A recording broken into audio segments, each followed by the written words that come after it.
The world cannot give you peace. You can drink your beer today, you can feel good. Tomorrow you wake up, you've got less money, your kids don't have food, and you have a headache, you don't feel well, there's a depression, there's anxiety, and what do? No, let me go and drink again. No, let me go and do it again. Now the devil has got you in a demonic cycle.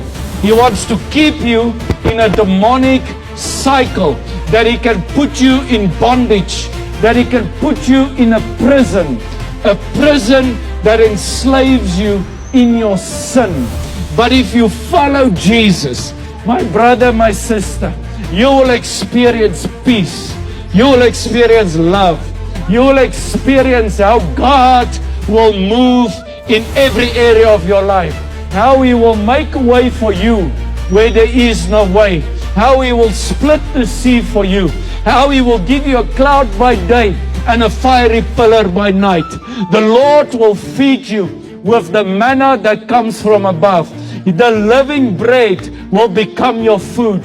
The bread that never perishes. The bread from which you can never hunger again. He will make you drink from his cup. The cup that will never allow you to thirst again. The Bible says that the righteous man's children's children shall not beg for bread.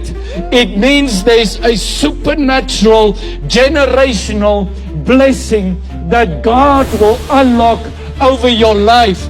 But you need to follow the shepherd. Jesus says, I am the true shepherd.